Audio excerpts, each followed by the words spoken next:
Wrapper വേടനെതിരെ ബലാത്സംഗ കുറ്റം ചുമത്തി ഒരു കേസ് കൂടി രജിസ്റ്റർ ചെയ്തതായി സർക്കാർ ഹൈക്കോടതിയിൽ. ഗവേഷക വിദ്യാർത്ഥിയുടെ പരാതിയിൽ എറണാകുളം സെൻട്രൽ പോലീസാണ് കേസെടുത്തത്. മുഖ്യമന്ത്രിക്ക് നൽകിയ പരാതിയുടെ അടിസ്ഥാനത്തിലാണ് പോലീസിന്റെ നടപടി. വേടനെതിരെ പോലീസ് രജിസ്റ്റർ ചെയ്ത രണ്ടാമത്തെ ബലാത്സംഗ കേസാണിത്. ബലാത്സംഗ കേസിൽ റാപ്പർ വേടന്റെ മുൻകൂർ ജാമ്യാപേക്ഷയിൽ ഹൈക്കോടതി മറ്റന്നാൾ വിധി പറയും. വിവരങ്ങളുമായി അരുൺ കൊടുങ്ങൂർ ചേരുന്നു. അരുൺ, റാപ്പർ വേടന്റെ ജാമ്യാപേക്ഷയിൽ മറ്റന്നാളാണ് കോടതി വിധി പറയുക. ഇതിനിടെ വേടനെതിരെ ഒരു ബലാത്സംഗ കേസ് കൂടി രജിസ്റ്റർ ചെയ്തതായി പോലീസ് കോടതിയെ അറിയിച്ചിരിക്കുന്നു. കൂടുതൽ വിവരങ്ങൾ അരുൺ.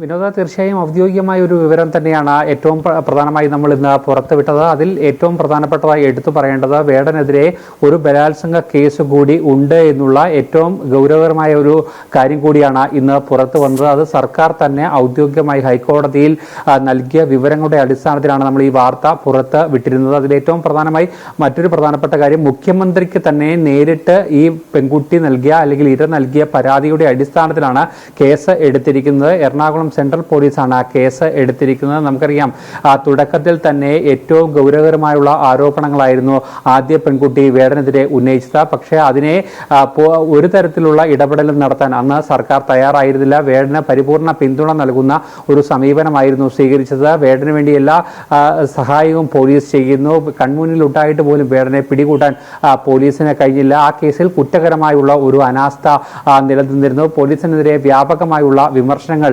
ഉണ്ടാകുകയും ചെയ്തിരുന്നു. ഈ ഒരു പശ്ചാത്തലത്തിൽ കൂടിയാണ് പുതിയ ഒരു പരാതി വന്നിരിക്കുന്നത്. എന്തായാലും വേടന് ഹൈക്കോടതിയിലെത്തി മുൻകൂർ ജാമ്യാപേക്ഷ നേടുന്നതിനുള്ള എല്ലാ അവസരവും അന്വേഷണ സംഘം നൽകുന്നു എന്നുള്ള ഒരു ഗുരുതരമായ ആരോപണം നിലനിൽക്കുന്ന ഒരു സമയത്ത് കൂടിയാണ് പുതിയ ഒരു പരാതി വന്നിരിക്കുന്നത്. എന്തായാലും പരാതിയുമായി ആ പെൺകുട്ടി മുന്നോട്ട് പോവുകയാണ്, ഇര മുന്നോട്ട് പോവുകയാണ്. എന്തായാലും വരും ദിവസങ്ങളിലും ഇതിന്റെ കൂടുതൽ പ്രധാനപ്പെട്ട വാർത്തകൾ പുറത്തു വരികയും ചെയ്യും. അതോടൊപ്പം തന്നെ എടുത്തു പറയേണ്ട മറ്റൊരു പ്രധാനപ്പെട്ട കാര്യം, മറ്റന്നാളാണ് ഈ ആദ്യ കേസിലെ ഹൈക്കോടതിയുടെ ഭാഗത്തുനിന്ന് മുൻകൂർ ജാമ്യാപേക്ഷ പരിഗണിക്കുക. എന്തായാലും ആദ്യ ഘട്ടത്തിൽ ഏറ്റവും പ്രധാനമായി എടുത്തു പറയുകയും ചെയ്തിരിക്കുന്നത്, എന്തായാലും വലിയ ആരോപണങ്ങൾ തന്നെയാണ് വേടനെതിരെ ഉയർന്നു വന്നിരിക്കുന്നത്. ഇതിൽ പോലീസിന്റെ ഭാഗത്തു നിന്നുണ്ടായ കുറ്റകരമായ ഒരു അനാസ്ഥ തന്നെയാണ് ഇവിടെ എടുത്തു പറയുകയും ചെയ്തിരിക്കുന്നത്. എന്തായാലും പുതിയൊരു പരാതി കൂടി വന്ന ഒരു സാഹചര്യത്തിൽ എന്തായിരിക്കും ഇനി പോലീസിന്റെ നിലപാട് എന്നതാണ് ഇനി അറിയേണ്ടത്. ആദ്യ കേസിൽ പോലെ തന്നെ